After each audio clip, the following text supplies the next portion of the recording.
Démocratie. Mot poétique qui anime les peuples d'aujourd'hui, une notion qui relève simplement de l'utopie, une idée parmi tant d'autres qui proviennent de notre fantaisie.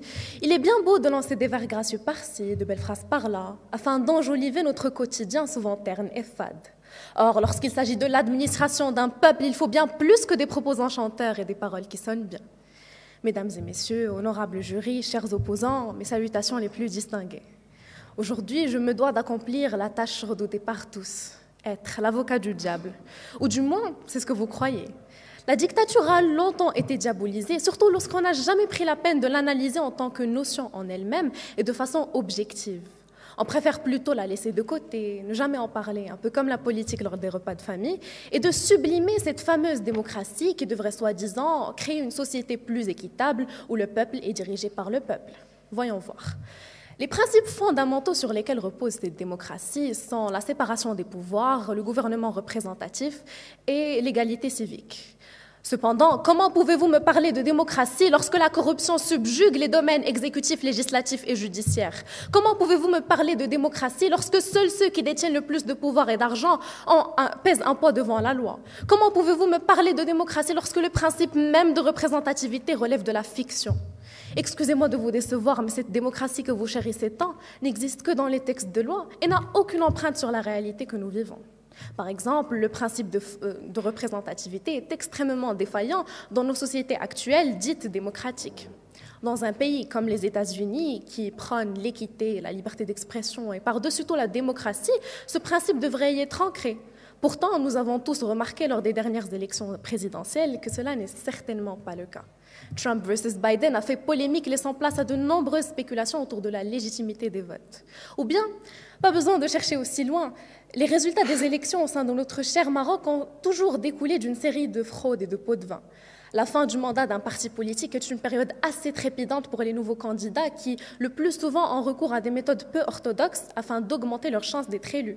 Parmi ces méthodes, l'exploitation de simples citoyens lors des campagnes électorales en les soudoyant par des sommes allant de 50 à 200 dirhams. Vous les avez sûrement vus peu avant les élections de 2021 dans les boulevards de Marrakech et autres grandes villes, portant des panneaux d'affichage électoraux et répétant des hymnes et chants visant à amasser le plus de votes possible pour le parti affiché.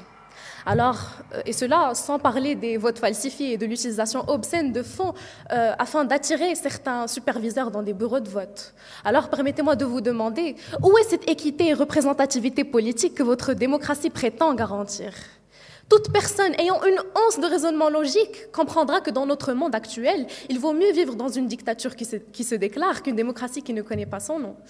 En outre, une société qui s'effondre et qui prétend de bien aller en se cachant derrière cette poudre de perlimpinpin qui est la démocratie ne cessera pas de s'effondrer. Chers opposants, nous parlons de construction, donc de développement et de progrès. Or, comment un peuple où l'analphabétisme, le mariage précoce, la superstition et l'ignorance règnent peut choisir un parti apte à faire évoluer la nation? C'est exactement là où résident les plus dangereuses failles de la démocratie. Aristote, un philosophe du IVe siècle avant Jésus-Christ et disciple de Platon, dénonce cette incompétence populaire qui explique l'incapacité de la masse, peu éduquée et le plus souvent ignorante, à prendre les bonnes décisions. Maintenant que cela est établi, permettez-moi de vous embarquer dans un voyage vers le Maroc du feu Hassan II. Après une longue période tumultueuse où le Maroc a été victime de plusieurs ouragans politiques causés par la France, Moulay el-Hassan prend le relais et succède à son père Mohamed V dans le règne du peuple. Devant une société détruite, accablée sous les ruines qu'a laissé la période du protectorat français, Hassan II a dû retrousser les manches et prendre le taureau par les cornes afin de remédier à cette crise. Seul lui et le système militaire demeuraient au pouvoir, ce qui est, d'après sa définition objective, je dis bien objective, une dictature. Devant les menaces de l'effondrement de la société marocaine, il a dû exercer un pouvoir assez strict, mais en aucun cas oppressif. Demandez à n'importe quel Marocain ayant vécu entre 1961 et 1999 ce qu'il pense de cette ère, et il vous décrira sa profonde nostalgie et admiration envers celle-ci. Et d'après Maurice Druon, ancien ministre français, pour le monde, Hassan II apparaîtra comme l'un des plus remarquables chefs d'État du siècle. Il avait le courage, il avait la lucidité, il avait la prévision et une manière de génie dans l'imagination diplomatique. Fin de citation. En effet, il a pu faire sortir le Maroc d'un État qui semblait sans issue, si bien que de nombreux chercheurs avaient spéculé la chute de la monarchie au Maroc. Et pourtant, sans les efforts de ce soi-disant dictateur, jamais notre nation n'aurait pu dépasser ce stade critique et peut-être qu'elle serait complètement différente de ce qu'elle est aujourd'hui. Et c'est le même cas pour plusieurs pays à travers le monde qui ont pu se construire grâce à une dictature. Comme l'Irak de Saddam Hussein, l'Union soviétique de Staline, la Corée du Nord de Kim Il-sung et j'en passe. Alors, chers opposants, notre sujet devrait plutôt être reformulé en un bien pour un bien est mieux qu'un mal pour un mal. Qu'en pensez-vous à présent ?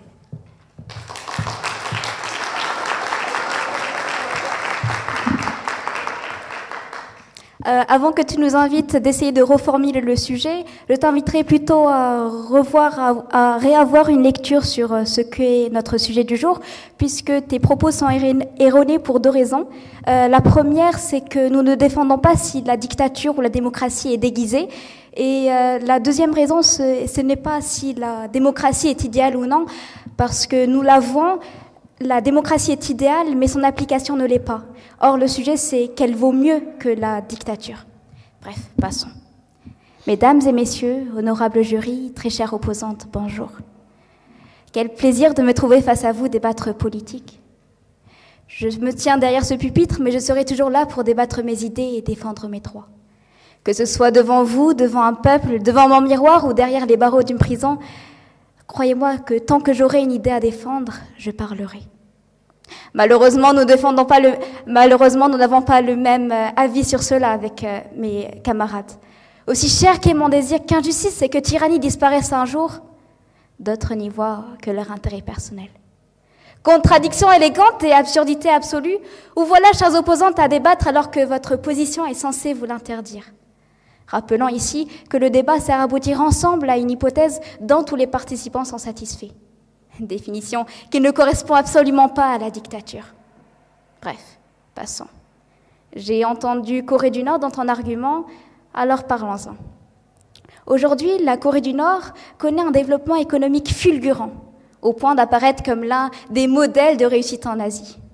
Ainsi, selon des statistiques établies par des analystes occidentaux, le PNB par habitant aurait quadruplé entre 1953, alors qu'il est resté presque stagnant en Corée du Sud. En Corée du Nord, rappelez-vous, dictature. Je ne voulais pas mourir. Je ne suis pas partie pour la liberté, je suis partie parce que sinon j'allais mourir. Elle a alors 13 ans et le contrebandier qui les fait passer exige de coucher avec elle pour ne pas les dénoncer aux autorités. C'est sa mère qui s'est offerte à sa place. 4 témoignages d'escapés de Corée du Nord. Sur le papier, oui, ce pays totalitaire s'est développé et s'est construit. Mais au moyen de quoi, chères opposantes? Faut-il vous suivre et commencer à tolérer l'intolérant? À l'heure où vous débattez, des personnes sont tuées, assassinées, massacrées injustement pour l'économie du pays. À vos yeux, la vie d'un homme avec un grand H n'est-il pas ce qu'il y a de plus précieux pour l'homme? Moralement, elle ne peut pas être remplacée et sacrifiée pour un intérêt politique. Il est question là de clausules, de morale et d'éthique. Alors je dirais un simple non. Une dictature qui construit ne vaut et ne vaudra jamais mieux qu'une démocratie qui détruit. Ah, la démocratie. Ce terme bien poétique à tes yeux, le mot. Eh bien, tout au long de ce débat, nous l'avons. La démocratie n'est pas idéale, mais elle vaut bien mieux que la dictature dans de nombreux points, détails que vous verrez avec mes coéquipières. Alors tout au long de ce débat, débattez-vous, chers opposantes, exprimez-vous, prouvez-nous que vous voulez défendre votre position. Ou alors faut-il vous faire taire pour que notre position soit imposée et que toute opposition soit censurée, interdite? Parce que c'est cela, la dictature. Merci.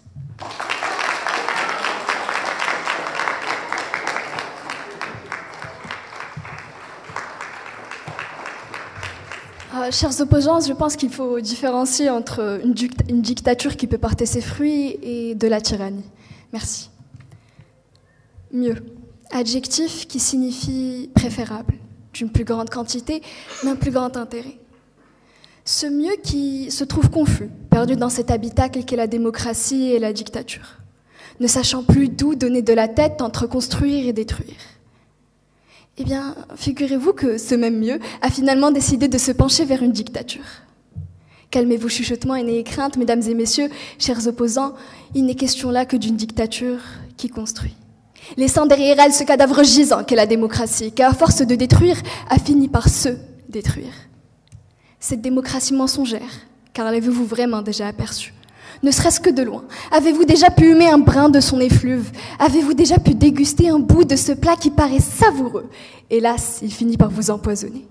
Vous empoisonnez par une pléthore de belles promesses, aussi fallacieuses les unes que les autres, aussi misérables les unes que les autres. Car, en fin de compte, où sont-elles toutes, ces belles promesses, ces belles paroles? Cette démocratie que vous clamez haut et fort, quand daignera-t-elle enfin pointer le bout de son nez? À moins qu'il n'existe pas. Chers opposants, non seulement vous osez jeter votre dévolu sur cette prétendue démocratie qui, jusqu'à ce jour, n'a fait ses preuves nulle part, mais encore, elle viendra chaperonnée par une destruction. Je ne vois guère d'autre manière d'annoncer l'extinction de la race humaine. Si cela est bel et bien votre désir, je vous félicite. Avec de telles mœurs, vous y arriverez sans nul doute.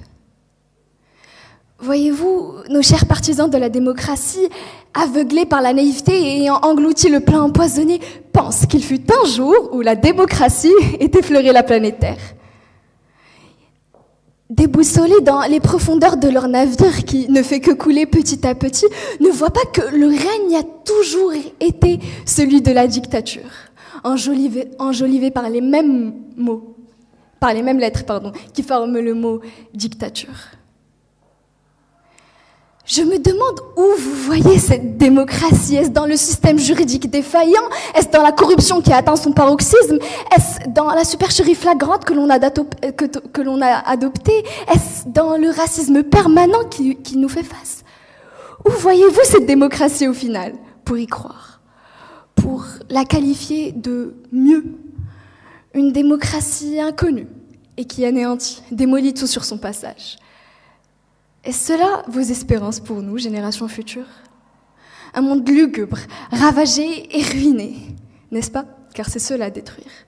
Tandis que construire veut plutôt dire bâtir et édifier, s'élever vers de nouveaux horizons. Peut-être que cela peut paraître effrayant, surtout que dictature a souvent été escortée par le mot guerre. Or, on ne peut vivre qu'en dominant ses peurs, pas en refusant le risque d'avoir peur. Alors, au lieu d'hiberner avec cette démocratie qui nous a fait faux bond, risquons, qu'avons-nous à perdre? Comme l'a si bien dit Nelson Mandela, je ne perds jamais, soit je gagne, soit j'apprends. Je pense que nous avons assez appris avec cette démocratie. Il est temps de gagner, nicher dans les bras de la dictature et oser ce que d'autres n'ont pas osé. Oser lui faire faux bond à elle aussi. Oser apprendre peut-être bien mieux que de stagner dans les eaux de la démocratie pour encore des années. Je préfère donc être un Staline qui construit qu'un Périclès qui détruit. Merci.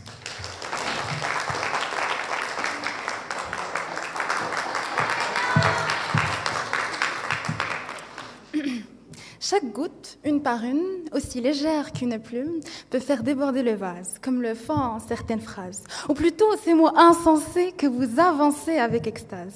À vous entendre, on se croirait au tribunal, mais en réalité, c'est moi qui devrais vous présenter au tribunal. Vous faites preuve d'absurdité, vous débordez de désespérance, et ceci est la définition même des propos aberrants.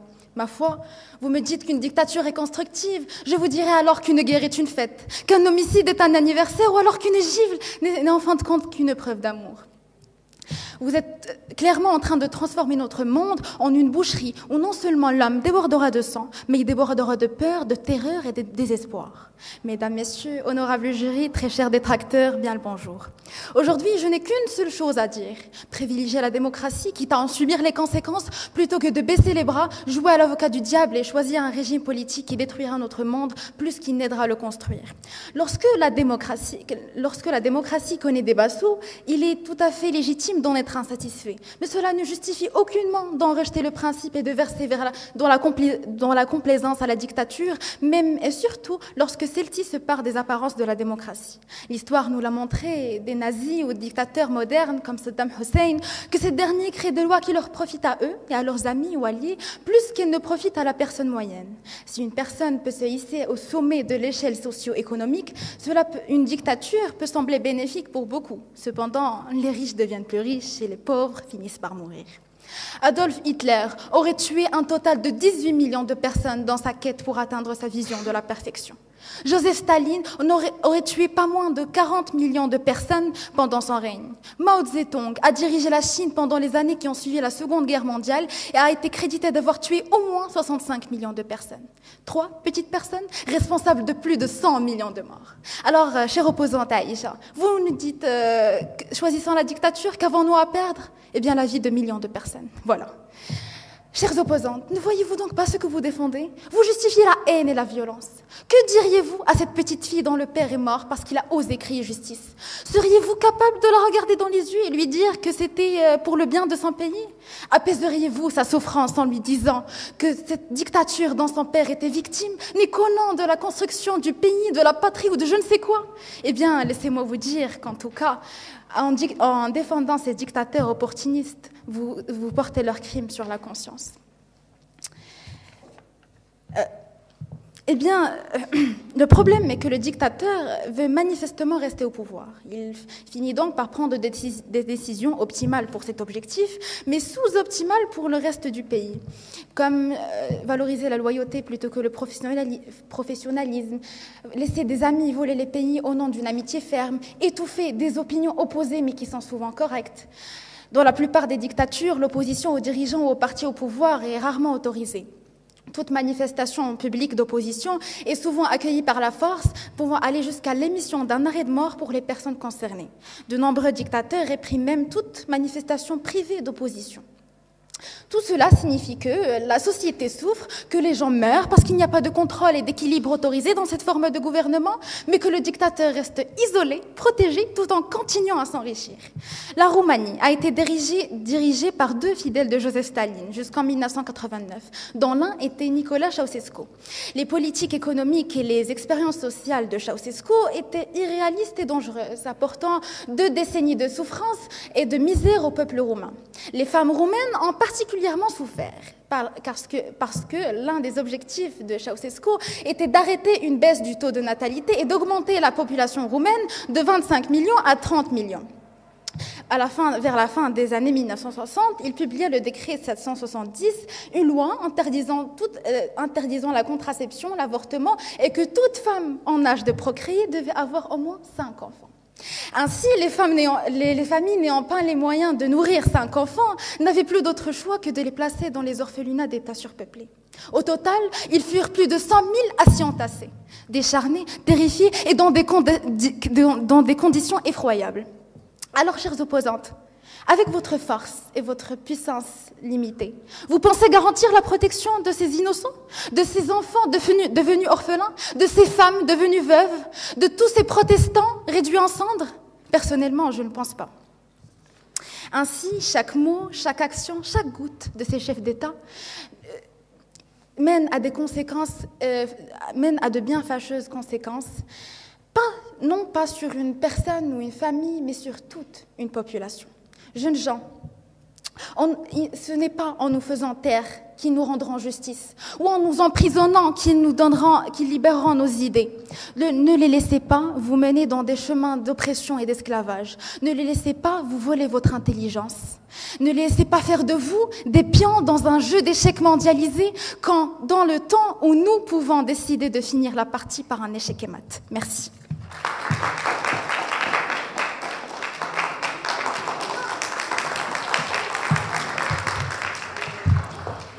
Chère Safia, je vous remercie pour votre encouragement, mais ce serait bien mieux de donner des arguments moins erronés. Merci. Les temps difficiles créent les hommes forts. Les hommes forts créent des périodes de paix. Les périodes de paix créent les hommes faibles. Les hommes faibles créent des temps difficiles. Tout est clair, diaphane et précis. C'est un cycle. Un cycle où ceux qui jouissent de leur soi-disant liberté d'expression et aisance d'expression s'effondrent sur leurs espoirs et leurs désirs. Leur désir d'une bonne vie, d'une bonne société. Mais malheureusement, sous cette nappe d'allégresse existe un tout autre monde. Un monde dont chaque écho résonne par mensonge, hypocrisie, fourberie et ruse. Mais c'est un monde où nous ne pourrons jamais dire non. Malgré notre liberté d'expression, car la démocratie est toujours bonne. Démocratie par-ci, démocratie par-là. Vous chantonnez avec ce mot et avec ses définitions, mais c'est là où s'égorge votre ignorance de la triste réalité derrière ce mot.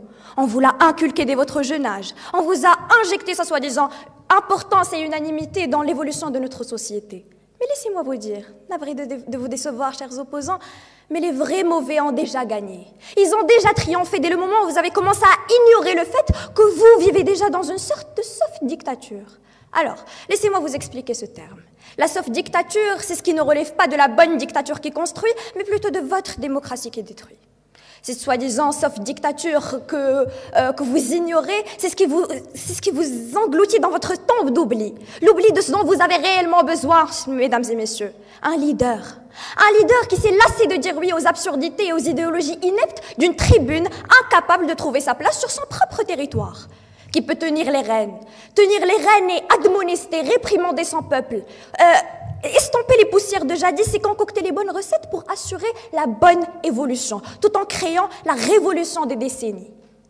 Tout comme j'ai dit au début, mesdames et messieurs, les hommes faibles créent des périodes difficiles. Alors, laissez-moi vous demander, à votre avis, pourquoi il y a déjà le mot réprimande dans notre vie? Pourquoi il y a le mot punition dans le monde de l'éducation? Le monde est rude, mesdames et messieurs. Chers opposants, sortez de votre petite bulle et rappelez-vous lorsqu'on vous a puni pour la moindre faute, lorsqu'on vous a hurlé dessus pour ne jamais répéter l'erreur. Et ce serait quelque peu hypocrite de nier que ce n'est que l'une des raisons pour laquelle vous vous trouvez devant cette chère assemblée. Et ce que je viens de dire se reflète parfaitement sur le système d'une bonne dictature. Car il faudra bien réaliser que nous ne parlons que d'une bonne dictature et non pas des fusils et des bombes que vous êtes dessinés dans l'esprit. Si vous, chers opposants, êtes en train de parler de votre gouvernement démocrate qui adopte la démocratie clairement destructive, il sera bien temps de réaliser que leurs petites blandises ne tarderont pas à tomber. Et que derrière les petits sourires de votre gouverneur démocrate existent des plans lucifériens, où, croyez-moi, votre essor et votre révolution ne seront très probablement pas le but. Mesdames et messieurs, on vous met des tétines de jolis mots, des biberons de mensonges, on vous met au petit coin après la bêtise. Et vous croyez réellement que votre société va saillir? Merci.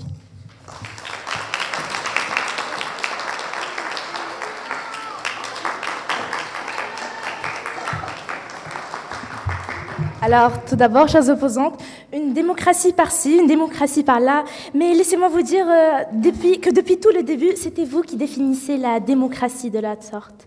Ainsi que, chers opposantes, j'aimerais bien vous croire, croyez-moi, mais ceci va vous coûter sûrement au moins un exemple d'une démocratie qui a conduit à la destruction. Et croyez-moi, je suis de votre camp. Bref. Un échec pèse lourd, mais point aussi lourd qu'une oppression injuste. L'insuccès et la déroute suffoquent fort, mais point aussi fort qu'un régime despote sous prétexte de bienveillance feinte. Estimable membre du jury, très chère audience opposante, bien le bonjour. Mesdames et messieurs, voici des propos de sagesse d'antan. Se déterminer en faveur de la dictature est une appréhension de la démocratie. Et redouter la démocratie revient à leurrer l'humain, se voiler la face, mais surtout craindre la raison. La raison, ce flambeau lumineux et sacré au bout du tunnel, qui nous promet tous retrouvailles et vérité, tôt ou tard. Si je me tiens aujourd'hui derrière ce pupitre glorieux, ce n'est que pour défendre cette raison, suave et noble qu'elle est. Et oui, chers opposantes, navrés de vous remettre les pieds sur terre, hélas, il le faut. 1000 fois une dictature qui peut construire, qu'une démocratie qui peut détruire. Mais bon sang, que peut la dictature établir avec tous ces bourreaux semés à la nuque de tout individu? Enfin, à part l'effroi, l'hypocrisie, les mensonges, les complexes et la rébellion. Ainsi, les semer et les enraciner dans nos pays et nos sociétés, comme si notre État n'était pas déjà aussi lamentable et désolant. D'ailleurs, les foyers menés par un tout-mini Adolphe ou un descendant de Mussolini ou fanatique de Bachar el-Assad, aussi au nom de la construction, la bonne éducation et la prospérité, car ils détiennent ce pouvoir et connaissent mieux, en sont témoins. Ces manufactures et établissements dont le produit n'est qu'une progéniture ratée et hypocrite. Des saintes n'y touchent à la façade, mais dans le dos, des rebelles, avocats du diable, voire des enfants naïfs, timides, crédules et soumis, ou même traumatisés. Et grand merci à papa et à sa dictature dite capable de construire, n'est-ce pas? Ou est-ce alors les atrocités du fameux Saddam Hussein que vous mentionnez depuis le début contre ses propres sujets, ou les attentats et détonations de Tito, ou l'opium cruel d'Hitler qui vous font croire ainsi? Ces monstruosités aboutissant à une hécatombe et un carnage comme nul autre, chassant toute forme de montée et évolution dite accomplie et faite au détriment de l'homme. L'ironie du sort. Ceci est-il vraiment l'incarnation de la construction pour vous, chères opposantes? J'opterai plutôt pour la destruction. Bref, mesdames et messieurs, en parcourant l'histoire et en feuilletant ces grimoires les plus sombres, je ne puis m'abstenir de constater qu'après toute émeute, révolution, coup d'État, vous nommez, florissante et couronnée de succès, finit toujours la démocratie par venir s'installer sur le trône. Une coïncidence, un jeu de mots, jeu du hasard? Jamais. Ainsi, d'après une pléthore de recherches scientifiques et théories menées, notamment celle du chaos, la réalité et vérité exigent que le bien et le meilleur finit toujours par succéder le chaos. Et comme après la nuit vient le jour, et après la pluie vient le beau temps, après les désastres et les calamités chaotiques vient la démocratie. Et oui, chère audience, c'est la démocratie qui risque de détruire, non la dictature qui peut construire, car cette dernière n'a jamais été et ne sera jamais mieux qu'une démocratie. Et sur ce, chers assistants, permettez-moi de vous rappeler que la construction dont il s'agit aujourd'hui, demain et après-demain est loin d'être une construction égoïste et orgueilleuse, narcissique et fourbe, mais plutôt d'une vraie construction, un bien commun, un pas vers l'avant et l'épanouissement. Une qui est universelle, globale et charitable, où tout le monde en fait part, non celle d'un État aux dépens de celle de son voisin. Et mesdames et messieurs, c'est la démocratie seule qui nous concède cette opportunité réellement. C'est elle seule qui nous offre un tel développement. Non la dictature qui peut construire, or la démocratie qui peut détruire. Et rassurez-vous, je le viens déjà voir, je le vois déjà venir. Certes, le risque de destruction et d'échec est toujours présent partout. Mais quant à la démocratie, mesdames et messieurs, cette possibilité est si similaire au bonneau tobac, un concept qui nous est familier tous, n'est-ce pas? Il y en a celles qui arrivent, rarement, mais surtout celles qui n'arrivent jamais. Mais après tout, qu'est-ce qu'une réussite sans le risque d'échec? Eh bien, sûrement pas une réussite. Pensez-y bien, chère audience, et surtout vous, chères opposantes. Merci.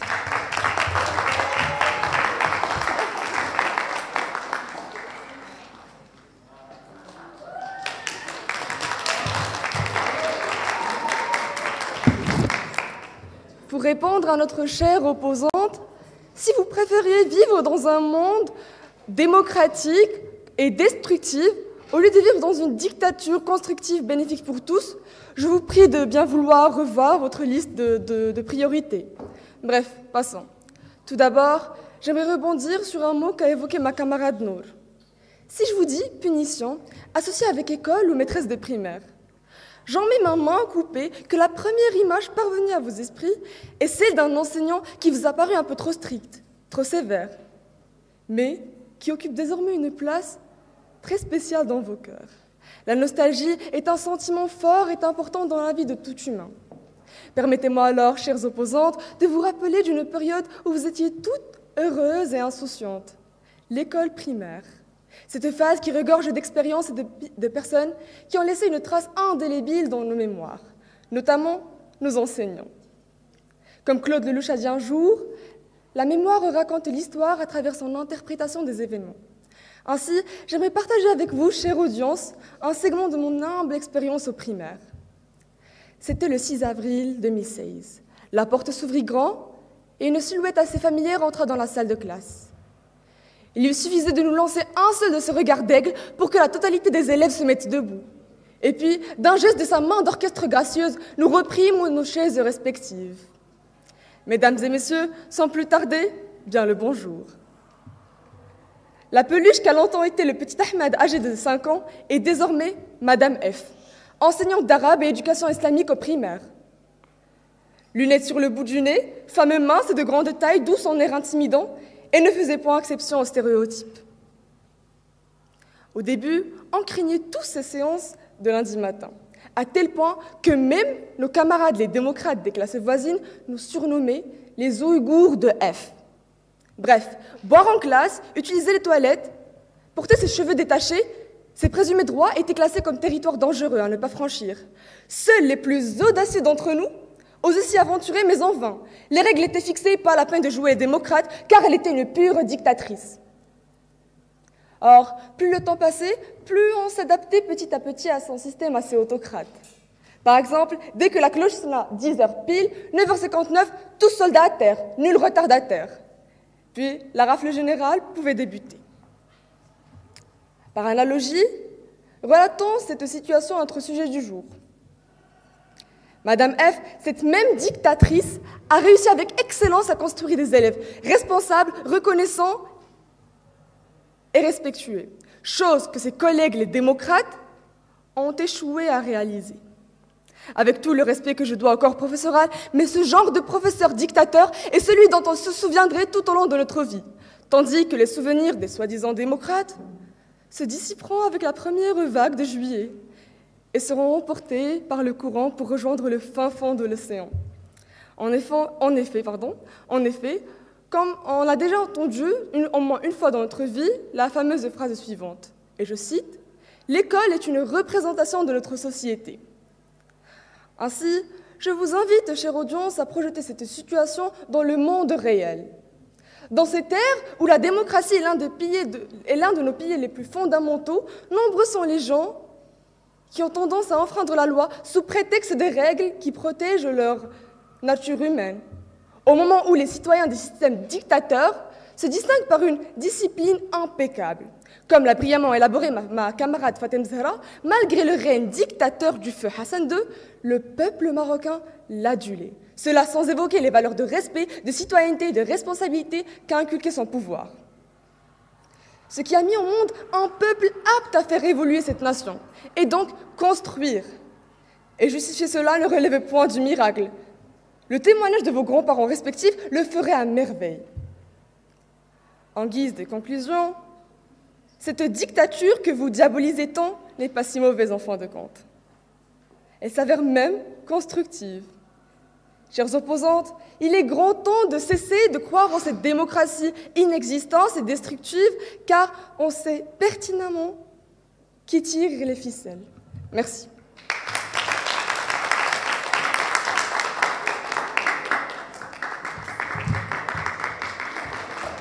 Aïcha, tu as dit que la démocratie a porté ses fruits nulle part.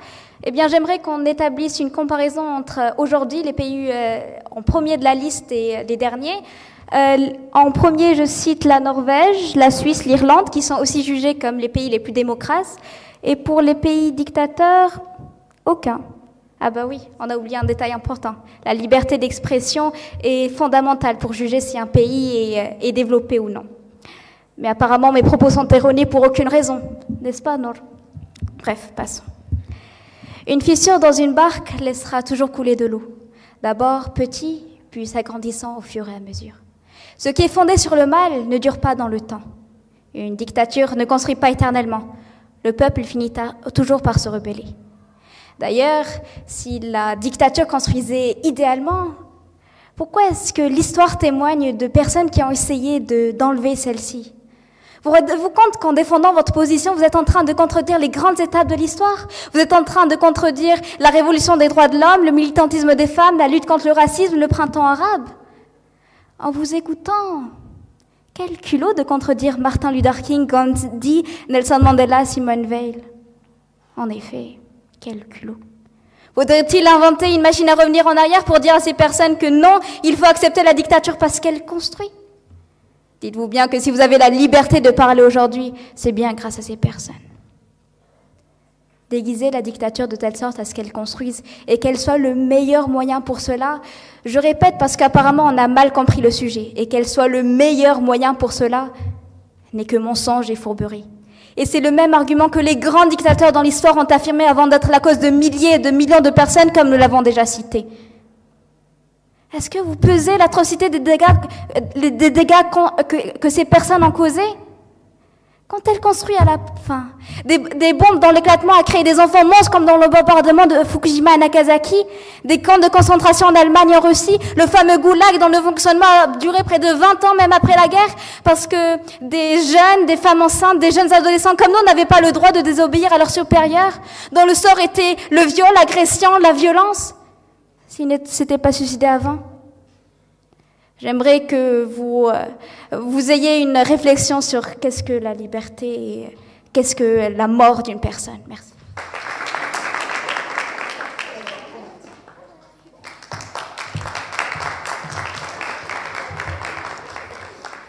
Tout d'abord, et avant de commencer, chères opposantes, vous avez mentionné Hitler et vous ne cessez de parler des atrocités que quelques pays ont souffert à cause des dictatures. Et le problème, c'est que je pense que depuis le tout début de notre débat, vous ne cessez de confondre entre dictature et tyrannie, parce qu'il y a une distinction assez grande entre les deux termes. Et puis, afin de vous répondre, mademoiselle Aya, vous dites que dans une dictature, les citoyens sont utilisés comme des pions. Excusez-moi, mais personnellement, je trouve que vivre dans une démocratie mensongère, c'est là où je me sens exploitée. Bref. Il dirige l'Union des républiques socialistes soviétiques, URSS, à partir de la fin des années 1920 jusqu'à sa mort, en établissant un système de dictature personnelle absolue de type totalitaire. Vous l'avez bien deviné, c'est bel et bien notre cher Staline que vous avez évoqué, mademoiselle Aya. En 1928, il décide de lancer le premier plan quinquennal, dont le but consiste à industrialiser le pays à vitesse accélérée afin d'atteindre, puis mieux, dépasser les pays capitalistes développés. Un dictateur, mesdames et messieurs, rien que cela, et je vous vois venir m'attaquer en me disant que son règne est marqué par un régime de terreur. Pourtant, je tiens là, entre mes mains, le témoignage d'une jeune fille. Elle est entrée au service du Kremlin à l'hiver 1937, au fin fond des purges staliniennes. Mais elle affirme n'avoir jamais craint le dictateur. C'est un homme tout petit et très gentil, explique-t-elle. Il avait un regard très doux et ses yeux étaient souvent pleins de larmes. Alors, chers opposants, dictateur ne rime pas toujours avec effrayant, terrorisant, tyran. Bref, le successeur de Lénine était un révolutionnaire hors pair. C'était un organisateur de génie. Il disposait d'une habileté manœuvrière sans semblable, ce qui lui a permis d'aller jusqu'au bout de ses objectifs et par-dessus tout, ceux de la nation, contrairement à ce que vous avez dit, mademoiselle Aya. Bref, il faisait également preuve d'une vigilance extrême, ce qui explique pourquoi tant de personnes l'ont vu avec mépris ou l'ont vilipendé. Mais tout cela a permis à l'URSS de s'émanciper, de se développer et puis devenir un concurrent fort face aux pays capitalistes, donc se construire.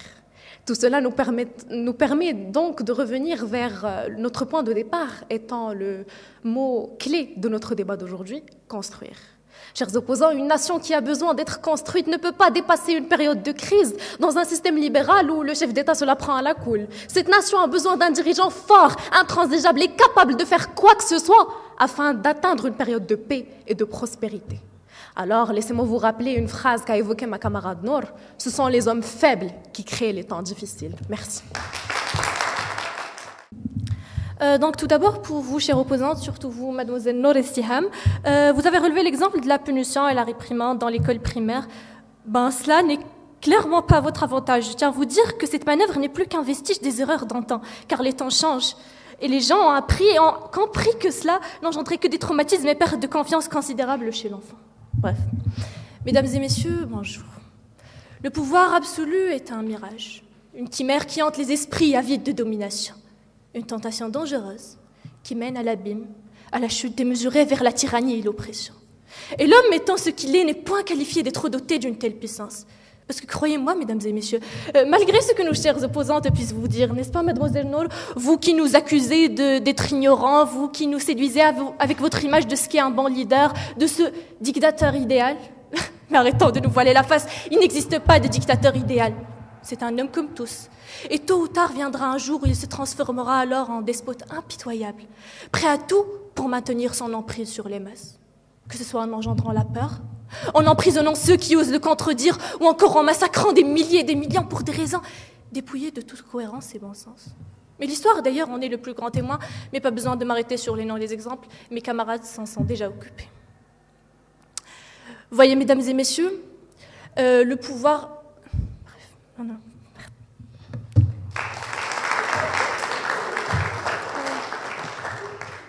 J'ai un plan.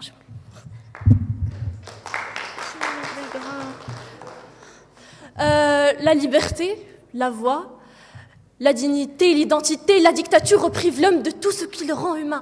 Qu'ils construisent ou non, à ce point-là n'est plus la question. Qu'est-ce qu'un homme sans sa dignité?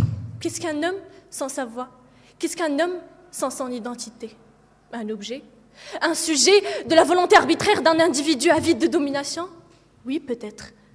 Mais un humain? Ah, j'en doute fort.